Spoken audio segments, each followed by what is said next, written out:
Bonjour et bienvenue dans la quotidienne de School TV, l'émission qui vous raconte l'éducation au quotidien. Au sommaire aujourd'hui, Bambi est de retour sur les écrans, mais cette fois avec de vrais animaux en guise d'acteurs et une vraie forêt en guise de décor. Le film est signé Michel Fessler, il est l'invité du Grand Oral.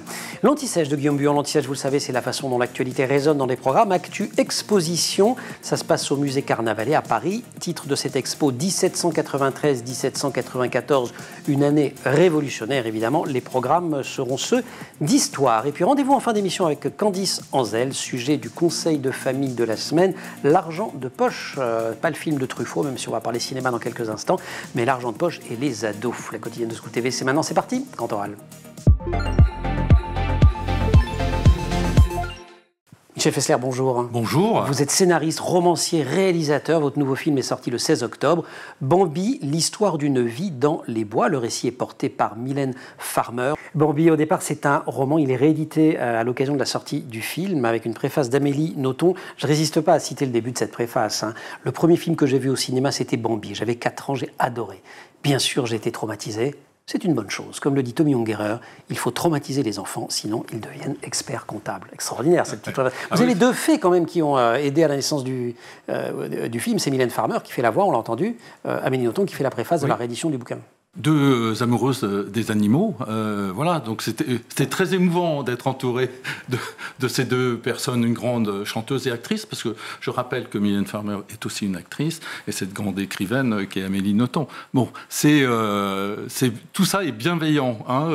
Et elles ont été convaincues aisément de participer. Vous avez dit Bambi, ça a marché. Mais c'est parce qu'elles sont folles de Bambi et qu'elles étaient touchées, elles étaient émues, et de leur proposer de faire quelque chose sur Bambi, bah oui, c'était tout de suite. Et ça, c'est vraiment dans notre patrimoine commun. Quelques mots alors sur ce roman de Félix Salten, auteur autrichien d'origine hongroise, né en 1869, décédé en 1945.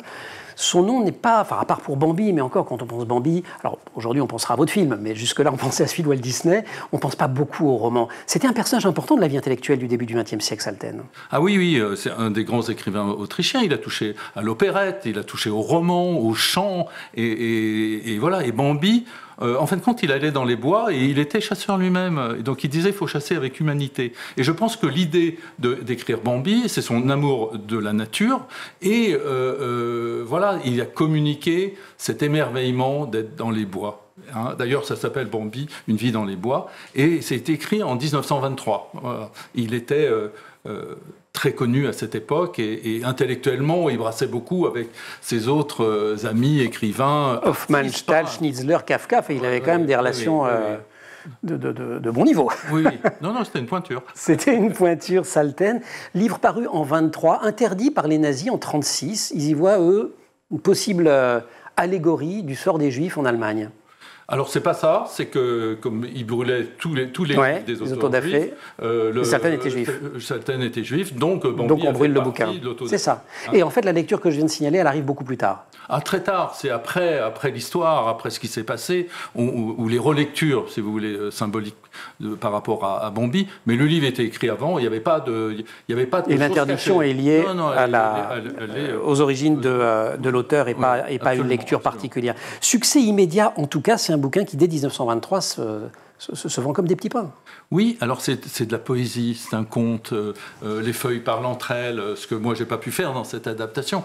C'est de la pure poésie, c'est un conte. C'est un conte aussi initiatique pour les enfants, en disant, ben voilà, on vit, on grandit, on a des amis, quelquefois on a une perte proche de nous, dans la famille, et qu'on se reconstruit, et qu'on peut aussi survivre à ça, et rencontrer une amoureuse, et continuer la vie, et faire des petits, ainsi de suite, en étant le petit prince de la forêt. Et c'est pas du tout un roman contemplatif, il se passe plein de choses, il y a des dialogues, tout le monde se parle, plein de descriptions. Dans le livre, je parle. Dans le livre, oui. Et vous avez choisi, dans le film, d'en faire quelque chose, pour le coup, de beaucoup plus posé, de beaucoup plus contemplatif. Alors il y a la voix de Mylène Farmer qui raconte l'histoire, mais c'est pas une voix omniprésente, il y a une très belle musique aussi, mais pareil, qui vient souligner, elle ne se substitue pas. Comment vous est venue l'idée de le traiter de cette manière-là ? Alors moi je voulais traiter de l'émerveillement de la nature et de la place de l'animal dans cette nature. Je voulais pas faire du dessin animé, Walt Disney l'a fait, il dialogue les oiseaux, les personnages, c'était pas le but, c'était rester très très proche du monde animal. Et du coup, quand les producteurs ont eu l'idée de le faire avec des animaux, des vrais, hein, avec des plumes et des poils, comme on dit. Et j'ai trouvé l'idée, moi, formidable. Et j'ai adapté aussi le scénario en conséquence, hein, Bien sûr. en sachant ça. Ça a été un travail énorme, hein, parce que tourner avec des animaux, c'est difficile. Surtout que... Très long tournage, hein, je crois. Très long tournage. Combien de semaines, je l'ai noté quelque part, mais c'est ça, voilà, 16 semaines. Mais aussi, c'est pour pas intervenir sur les animaux. Ils ne sont pas dressés. Tout ça est naturel. Tout ça est pensé, travaillé avec des animalières. La chance que j'ai eue, c'est que j'ai tourné dans un parc, il y avait tous ces animaux, et la forêt, l'étang qu'il y a dans le film, c'est les terrains de jeu des animaux. Alors vous vous rendez compte... Où il n'y a pas trop à les forcer d'aller se baigner, de traverser, de plonger, pas l'autre. Vous voyez, c'était... alors, on a pris du temps, parce qu'il faut travailler un scénario, et puis un storyboard. Et le storyboard permet de travailler avec les animalières en disant, l'animal peut faire ça, on peut faire ça, on peut faire ça. Ça oui, ça non, ça oui, ça on peut essayer. Et la responsable de cette société qui s'appelle Animal Contact, qui est basée dans le Loiret, avec laquelle vous avez travaillé, on va citer son nom, c'est Muriel Beck, spécialiste reconnue du dressage animalier dans le monde de l'audiovisuel depuis des années et des années. Mais quand on dit dressage, moi en regardant le film, je me dis, on n'a pas l'impression que les animaux qu'on voit répondent à une consigne de dressage. On a plus l'impression que vous les avez filmés dans un certain nombre de situations que vous avez créées vous, mais pas plus, j'allais dire. Non, c'est fait. Moi, j'y tenais, hein, et les producteurs ont tout fait pour ça, mais c'est pour ça que j'ai 16 semaines de tournage. C'est pour laisser tout le temps. Quelquefois, on attendait 2 heures que l'animal soit tranquille, a envie de parcourir ce chemin. Alors, il y a des petites récompenses. Il y avait des petits trucs quand même. Il y a des petites récompenses, des gourmandises. Comme moi, j'ai une petite chienne, et ben, j'ai des gourmandises. Hein, il y a la récompense. Mais ce n'est pas du dressage. Et je pense que ça sent dans le film que les animaux sont heureux. Et c'était ça, le cadeau, moi, de comment on fait les animaux. C'est qu'ils jouaient. Et moi, j'ai interprété avec mon storyboard, j'ai fabriqué une histoire et la magie du cinéma avec le montage, le son qui est très important, la musique qui est narrative et qui donne de l'émotion. C'est ça le travail d'un cinéaste. Et c'est ça qui permet de raconter l'histoire de Bambi, film écrit et réalisé par Michel Fessler, raconté par Mylène Farmer. Il vient de sortir, il est sur tous les écrans et on retrouve Michel Fessler dans quelques minutes, juste après l'Anti-Sèche de Guillaume Buan. Guillaume, bonjour. Bonjour Emmanuel. Anti-Sèche, aujourd'hui culturel et historique. Vous nous emmenez au musée Carnavalet, musée d'histoire de Paris, avec cette exposition 1793-1794, une année révolutionnaire. Oui, pour la première fois, et ce depuis 220 ans, le musée de référence mondial, justement pour ses collections sur la Révolution française, prend le parti de singulariser une seule année révolutionnaire, donc 1793-1794, ce qui marque l'importance du rôle révolutionnaire dans la capitale. L'an 2 du calendrier républicain, correspondant donc à cette période qui va du 22 septembre 1793 au 21 septembre 1794. C'est une année décisive. Alors on parle souvent de 1789 comme étant l'année de la prise de la Bastille et de la Déclaration des droits de l'homme et du citoyen. C'est vrai, ça reste cette année qui est prise pour le commencement. Néanmoins, à ce moment-là, c'est à cette période que trouve le mot révolution et qu'il y a donc un sens à ce mot-ci, même si révolution ne veut pas dire véritablement un chamboule-tout. C'est en 1793 et 1794 qu'il y a donc un renversement total. Je vous propose d'écouter Jean-Clément Martin. Il est professeur justement émérite d'histoire de la Révolution française à l'université Paris 1, Panthéon-Sorbonne. Je l'ai rencontré. Le roi a été chassé de son trône en 1792 et à partir de 1793-1794, la France qui est rentrée en guerre connaît un régime qu'il faut appeler un régime d'exception. Traditionnellement, on parle de terreur. Moi, je persiste à dire que c'est un mot dangereux parce qu'il a été mis après la mort de Robespierre pour imputer à Robespierre tout ce qui avait été fait. C'est un mot qui est un jugement et qui n'explique pas ce qui s'est véritablement passé, puisque terreur, ça veut dire, bon, il y avait des gens dangereux, méchants et qui ont terrorisé les autres. Bon, si ce n'était que ça. Et oui, c'est une exposition qui nous permet en fait de revenir sur ce qu'il s'est réellement passé. Les luttes politiques, les luttes sociales, les rivalités, et puis aussi la création de nouveaux objets, parce qu'on est en guerre, parce qu'il y a une volonté des gens de défendre la France, 700 000 hommes, 800 000 hommes qui sont sous les armes. Et puis c'est la guerre civile, la plus terrible qu'on ait connue en France, entre les contre-révolutionnaires, les Vendéens, et les révolutionnaires. Donc on est à ce moment-là dans un tournant charnière qui est scandé par des épurations. On guillotine les Girondins, on guillotine la reine, on guillotine les femmes révolutionnaires, on guillotine les sans-culottes, on guillotine les dantonistes. Vous allez me dire, bon voilà, il est temps que ça arrête. Et on finit par guillotiner une centaine de gens qu'on va appeler des robespierristes et qu'on va appeler des terroristes. Le mot n'existe pas avant, et là, il devient. Et on a oublié que c'était la naissance du mot. De nombreux objets, de nombreuses peintures, justement. Qu'allons-nous retrouver? Écoutez une nouvelle fois cet historien.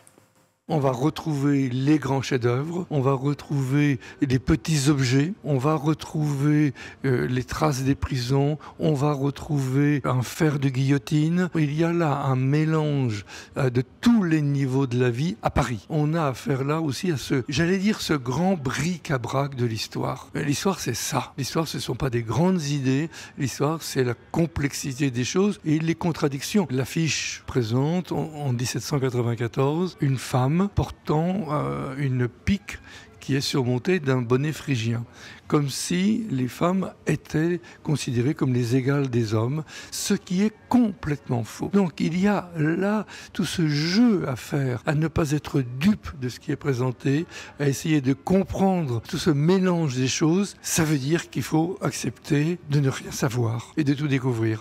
L'exposition réunit donc plus de 250 œuvres de toute nature, vous l'avez vu, des peintures, des sculptures, des objets d'art décoratifs. Il y a également 5 entretiens filmés avec des historiens et des historiens spécialistes justement de cette période, avec également un dispositif multimédia pour vous replonger au Paris de cette époque.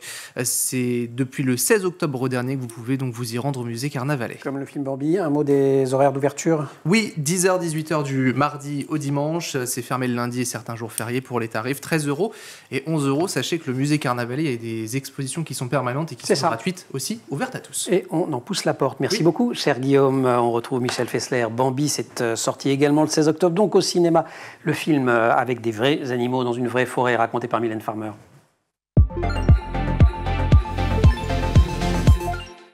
Michel Fessler, vous dites que vous avez beaucoup appris sur les animaux en grandissant toute votre petite enfance entre la Centrafrique et le Sénégal. Oui.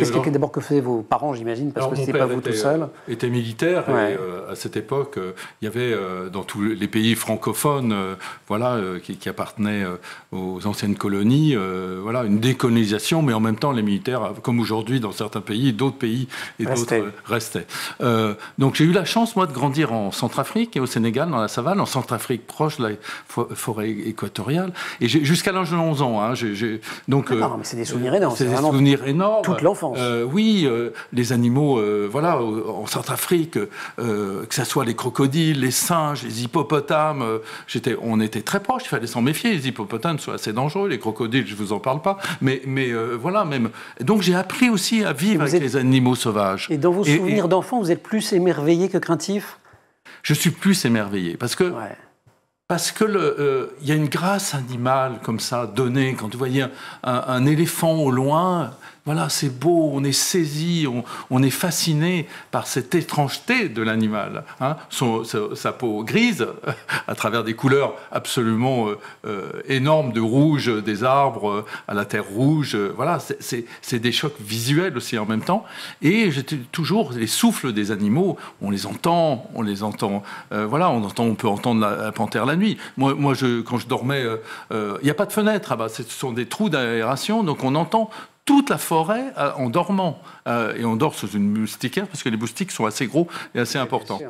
Et pareil au Sénégal, dans la savane, d'autres animaux. Et c'est pour ça qu'il y a un côté très incarné, très sensuel, sensible dans votre façon de filmer les animaux. Et c'est peut-être ça qui vous conduit aussi, à la fois comme scénariste, comme réalisateur, à vous intéresser autant au monde animal? Alors, il y a ça, et puis il y a les saisons. Vous vous rendez compte que j'ai grandi sur 2 saisons toute ma vie? Saison sèche et saison des pluies, avec très peu de feuilles. À 11 ans, je rentre en France. Mais qu'est-ce qui se passe? Il y a 4 saisons. Dingue. Non, mais c'est dingue. Les couleurs changent, les senteurs changent. Et j'étais émerveillé par ça. Je ne savais pas que le temps pouvait être rythmé sur 4 saisons, alors que j'ai grandi sur 2 saisons. Alors c'est intéressant que vous parliez des saisons, parce que l'histoire de Bambi, elle est justement construite sur le thème des cycles, et notamment sur les saisons. Et d'ailleurs, on les retrouve à l'image. Oui, alors ça a été... voilà, moi j'ai voulu retrouver mes sensations d'enfant, de l'enfant que j'ai été, en écrivant ce film. Et j'ai voulu retranscrire en images, avec de très belles images. J'avais un chef opérateur qui avait l'habitude de ce genre de film. Les techniciens avaient travaillé avec Jacques Perrin. Voilà, j'avais, si vous voulez, des Formule 1 autour de moi pour réussir ce film. Et ça a été merveilleux. Et je crois que cette merveille, elle est sur l'écran. C'est aussi un film qui porte des messages. Alors, ce sont des messages implicites. C'est pas un film didactique du tout, mais il y a quand même d'abord un grand message autour de la transmission, autour de l'apprentissage. Oui, de l'apprentissage d'une mère avec son enfant. Ça, c'est le livre, hein, c'est une métaphore. Et puis, quand on grandit, on a des amis, on rencontre des amis, et puis on est confronté à des éléments qui sont la forêt, les saisons, et puis à des drames, et puis à des peurs, hein, comme les enfants peuvent avoir, et comment on surmonte ces peurs.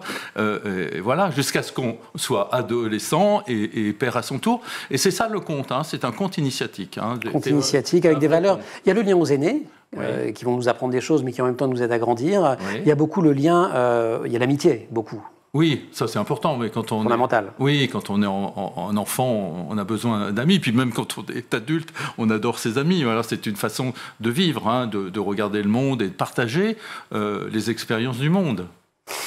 Vos acteurs sont donc des fans, des biches, des daguets, des cerfs, des corneilles, des lapins, des ratons laveurs, des loups, qui tous vivent dans ce parc d'Animal Contact, qui est un parc de 24 hectares. 300 animaux vivent là-bas. On a déjà tout petit peu parlé de la façon dont on ne dirige pas ces acteurs, mais on les dirige quand même un petit peu. Vous avez 2-3 anecdotes sur des scènes où, je ne sais pas, on attend que le lapin court à droite, il part à gauche et c'est pas gérable. Alors, voilà. Ils vous ont pas un peu rendu dingue une ou deux fois? Si, mais bon, ça on le savait. Mais quand on le vit, c'est autre chose. Mais le travail avec une animalière ou un animalier, je vais vous donner deux exemples très concrets. Le lapin, il appartient à l'animalière, donc il vit dans sa maison et dans son jardin. Donc c'était un peu la star. Un lapin domestique pour le coup. Voilà. C'était le Brad Pitt du film. Hein. Il venait, c'était la star, on le posait. Et d'ailleurs, voilà, il a été. On dit, mais il n'y a qu'un lapin. Mais non, mais c'est le héros lapin, c'est le personnage. Voilà. Et puis, il avait l'habitude de cette forêt, puisque sa maîtresse l'emmenait, et puis on lui disait, mais il va partir où le lapin? À gauche ou à droite? Elle m'a dit, il va certainement partir à droite, parce que je connais mon lapin, il s'appelle Pif, il va aller vers ce buisson très vert. Et hop, on tournait les caméras, et on se mettait en place, et effectivement. Pif allait dans le bon buisson.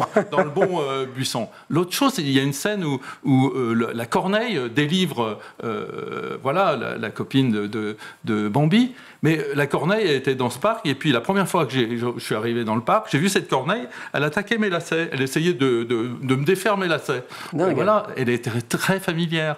Et c'est comme ça que j'ai eu l'idée, mais comment délivrer, je ne vais pas tout raconter le film, comment la corneille va délivrer l'amoureuse de Bambi, mais c'est parce que je l'ai vu faire mes lacets. Donc il a fallu simplement refaire une corde qui ressemble à un lacet, et voilà, ça marche.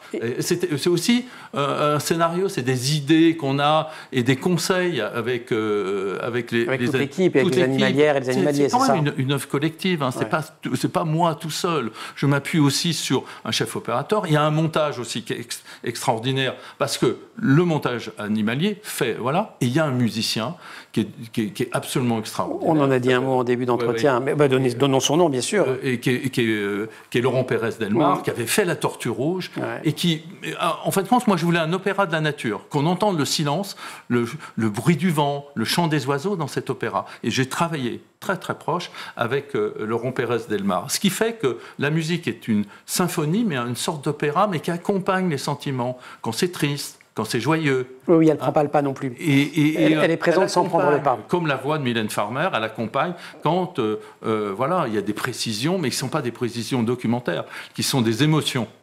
Alors, il y a tous les messages qui sont aussi ceux du livre, autour de l'éducation, de l'amitié, du fait de grandir. Il y a aussi un message très contemporain aujourd'hui, autour de la nature, autour des menaces sur les forêts.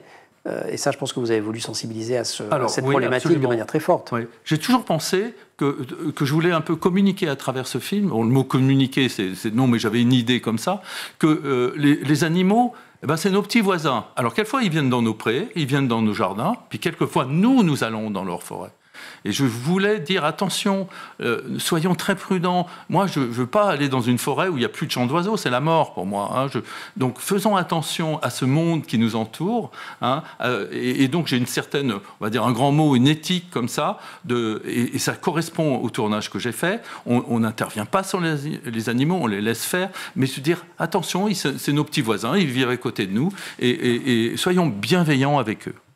Vous publiez plusieurs ouvrages à l'occasion de la sortie du livre. Alors, je citais le roman originel et original de Félix Salten, traduit évidemment avec une préface d'Amélie Nothomb. La traduction, d'ailleurs, on va citer le nom de la traductrice, c'est Gladys Michel, et c'est aux éditions Télémac. Et il y a aussi un album, l'album du tournage, en fait, hein, oui. L'album du film. Et alors, dans une des préfaces, je crois, ou d'une réédition, Maxime Rovert dit « La nature de Disney est belle parce qu'elle ne veut rien dire.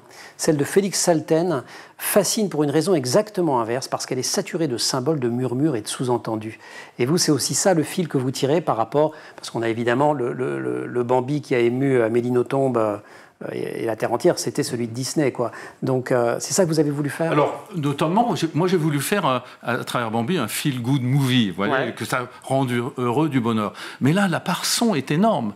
Je voulais qu'on soit immergé dans la forêt avec les sons des oiseaux. Le film a été sonorisé en Atmos, c'est-à-dire la plus haute, c'est pas du stéréo Dolby, c'est du Atmos, c'est encore 18 sources de son. Donc quand on va voir le film, quand la salle est équipée de ça, vous avez les petits oiseaux qui vous tournent autour de la tête et qui sont là très présents, et on entend le bruit des pas, même dans l'herbe, les souffles des animaux. Chaque animal a son propre souffle et sa propre caractère. Quand il est énervé, il grogne avec son souffle. Quand il est content, il souffle différemment. Et voilà. On a une nature, on a une forêt qui est un véritable personnage du film, au même titre que Bambi et tous les autres. Beau à voir et entendre. C'est ça que je voulais fabriquer dans ce film. Et très immersif. Et alors vraiment pour tous les âges. Là, je dois dire qu'on peut y aller. Enfin, les premiers pas.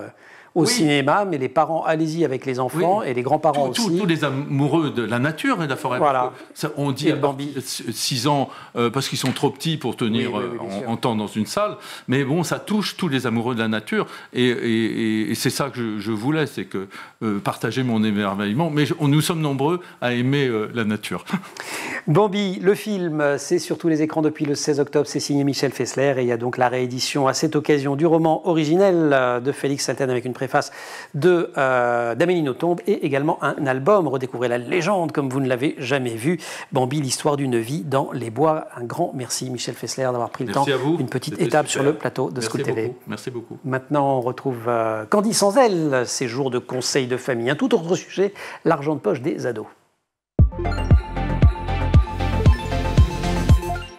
Conseil de famille, c'est notre rendez-vous avec Candice Anzel. Candice, bonjour. Bonjour. On parle argent de poche aujourd'hui. Argent de poche, c'est une question de valeur dans tous les sens du terme, puisque ça va permettre aux familles de transmettre des valeurs essentielles liées à la gestion financière, à la responsabilité, à l'autonomie. On peut transformer ces quelques euros en un véritable levier d'apprentissage pour les ados. Alors, à votre avis, combien d'argent de poche nos ados français nos ados français perçoivent-ils en moyenne par mois? Eh bien, je n'en sais rien. Eh bien, 29 €. D'accord. Alors, c'était 30 € l'année dernière. Il va falloir qu'on parle, ma fille. On va diminuer la somme. Non, je plaisante.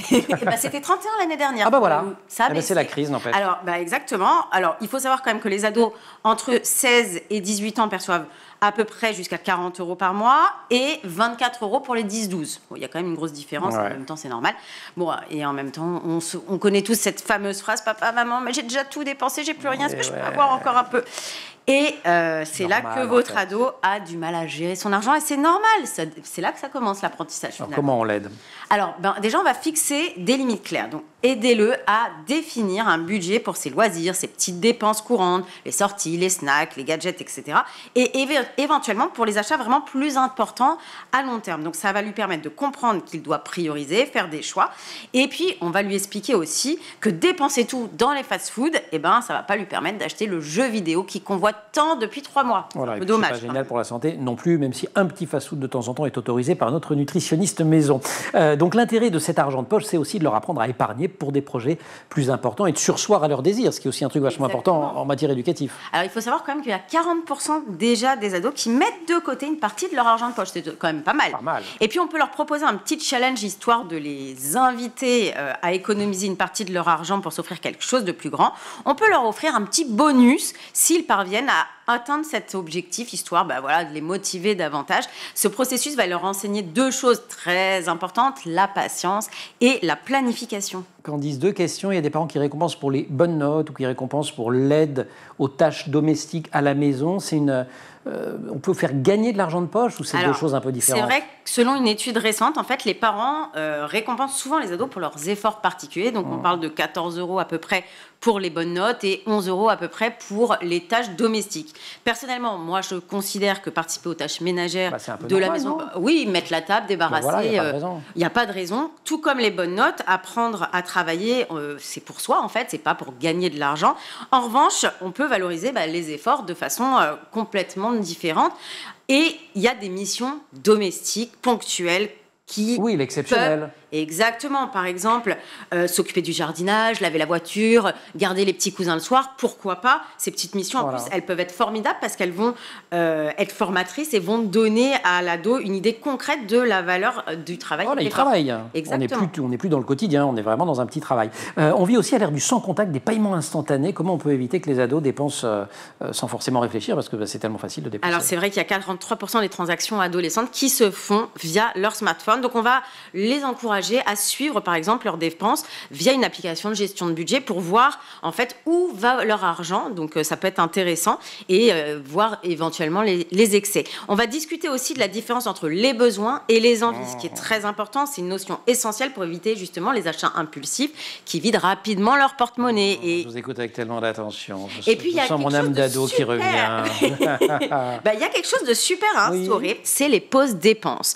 Avant chaque achat, on peut lui dire écoute, essaye de réfléchir, prends 24 heures juste de réflexion et ça va l'aider en fait à éviter les achats compulsifs et surtout les objets dont il n'a pas besoin du tout en réalité. Il y a les 3 questions magiques d'ailleurs. Est-ce que j'en ai besoin? Est-ce que j'en ai vraiment besoin? Est-ce que j'en ai vraiment besoin maintenant? Rien qu'avec ça, on dépense un petit peu moins. Mais en même temps, ils vont faire des erreurs et c'est pas un drame non plus parce que c'est comme ça qu'on apprend. Exactement. C'est parfois difficile pour nous en tant que parents de voir notre ado dilapider tout son argent et arriver au bout d'une semaine pour nous demander une rallonge. Pourtant, c'est vraiment essentiel de les laisser effectivement faire leurs propres erreurs. C'est souvent en dépensant trop vite en fait qu'ils vont se retrouver sans rien et qu'ils vont comprendre du coup l'importance de gérer leur budget.